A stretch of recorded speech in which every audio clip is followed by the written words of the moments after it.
Hello everyone, welcome to the Scumdogs Kennel. I'm your host, Chris Williams, and in today's Cryptid Corner mini episode, today I have a couple of great articles, once again dealing with the UFO and alien question, folks. Both articles are certainly interesting, so let's start off with the first one. The night the forest went silent, a Western Maryland UFO encounter that brought something back. Let's get into this article and hear exactly what was brought back, folks. Let's get into it now. What began as an ordinary night outside a quiet mobile home in western Maryland turned into a haunting mystery when a glowing disc illuminated the forest and then vanished without a trace. But the silence that followed, the eerie coyote and the unseen presence inside the house suggest the light may have carried more than just itself into this world. Let's hear the full story, hear exactly what happened that night. I don't talk about this often, but for a long time I lived in a mobile home that backed up to a national forest in western Maryland. It was peaceful out there. At night you could hear the crickets, frogs, and sometimes an owl. I would go outside to smoke a cigarette, and it was calm, just me and the trees. So far, it sounds like your typical home here, folks, except this witness's story takes place near a national forest. Now, if you've been into the paranormal or have been watching my channel for a while, folks, then you know that weird things go on in national forests, like the missing 411 where people disappear or people encounter things they just cannot understand, like with this case, folks. So let's continue. But one night, everything changed. I stepped outside like I always did, and out of nowhere, a massive light appeared in the woods. It wasn't a flashlight or car headlights. It was flat and circular, almost like seeing the side of a glowing disc. It was about the size of my home, floating in the middle of the trees, but not on the ground and not high up. For a few seconds, it lit up everything, bright, white, and blinding, and then it was gone. It just blinked out. When it did, the whole forest went silent. No animals, no insects, not even the wind. It felt as if the world had stopped breathing.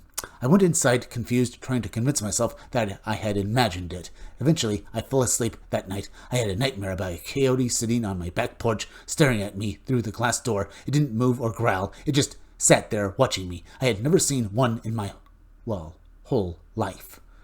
Now, folks, this is very odd. In this case, we have this guy encountering what appears to be a light that basically was very mysterious, but also he had a dream that he just could not explain. We'll talk about this a little more after we finish off this article and stuff like that. The next morning, I went outside for a cigarette, and there it was, the same coyote, sitting in the exact same spot from my dream. It looked at me for a few seconds, quiet as can be, and then ran back into the trees. After that, everything felt wrong. The air seemed heavy, and the house didn't feel safe anymore. There was this feeling like something had attached itself to that place, or maybe to me. Then one night before I moved out, something happened that I still have trouble putting into words. I woke up feeling like someone was touching me, like someone was on top of me, holding me down. I could feel everything, but there was nobody there. I couldn't see anything, and I couldn't move. I was just frozen. It felt like an attack, physical but not human. I didn't tell anyone. I didn't know how. I mean, who would believe that? I moved soon after that and kept it to myself for years. Even now, every once in a while, I'll catch that same heavy silence, that same feeling that something is close but just out of sight. Whatever that light was, I don't think it was just light. I believe it brought something with it, and I've never really felt the same sense that night. Okay, what is this, folks? Now, we've talked about before how basically sometimes people who encounter UFOs also encounter other weird phenomena, as if basically the sight of a UFO awakens something in them. Here we have two particularly weird phenomena. What was this coyote that was staring at this man, folks? It seemed to basically be studying him. Now, it's been known, folks, that in some, UFO stories, that basically alien beings will take forms like basically, that of animals, like say an owl, or basically some other animal, like maybe deer. A coyote also sounds reasonable as well, folks. Something that stares at the witness and gives them an unnerving feeling like this. Except, in this case, there was also other phenomena afterwards, like this feeling that this man was being held down and attacked. That's something we've seen before in basically both demonic encounters and UFO stories where the person is usually abducted. Not usually when they're on their bed, but sometimes it is. So it's very telling that this story has such similar characteristics, like say the witness being stared at by some inhuman alien being, much like the story we're about to read here.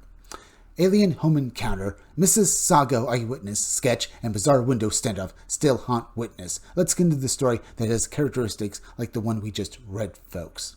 On a warm summer night in 2008, a Mrs. Saga man came face to face with a strange, gray-skinned being peering at him through his bedroom window. What followed a tense 20-second standoff, strange blinking eyes, and unexplained lights in the nearby forest has left him terrified of looking out windows after dark to this day.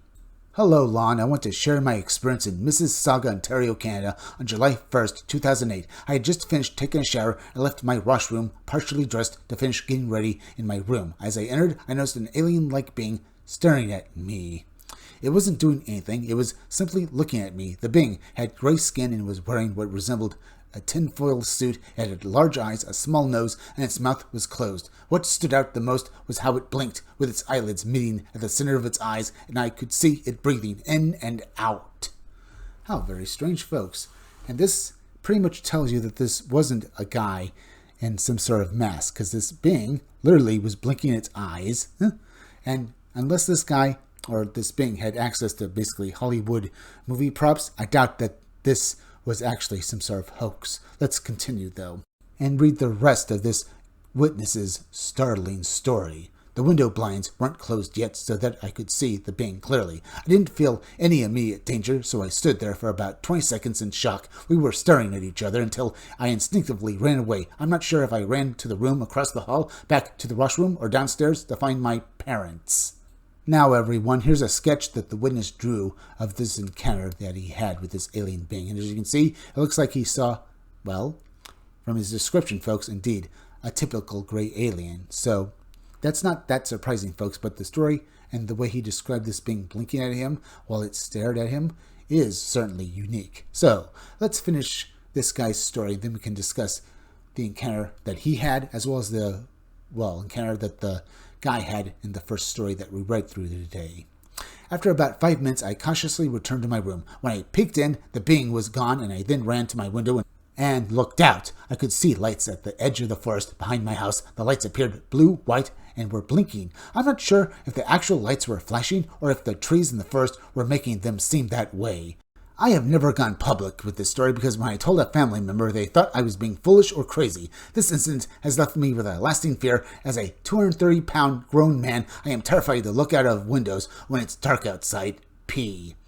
And I'm not surprised to hear that, folks, but I am glad that P basically enlightened us with his story.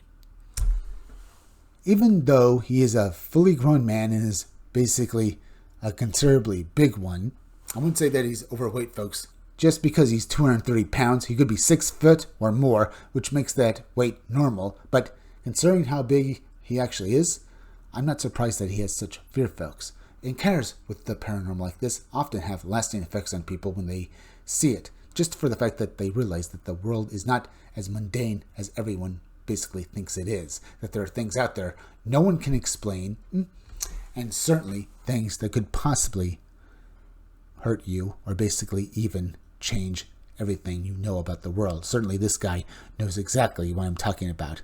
Now, with the first story, folks, we see a similar thing that happened. This guy saw something he couldn't explain, but it left him with a lasting impression and something perhaps attached to him now.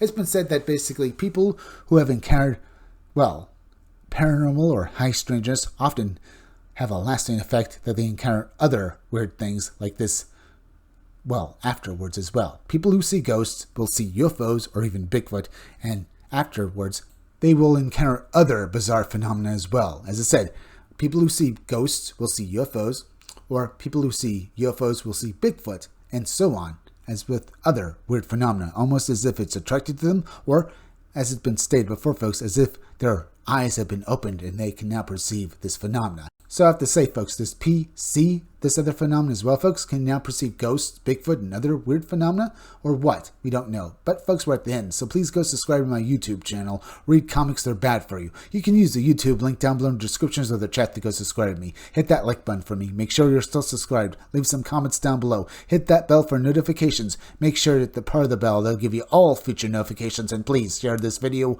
out. I'm Chris Williams from the Scumdogs Kennel. Thank you all for joining me.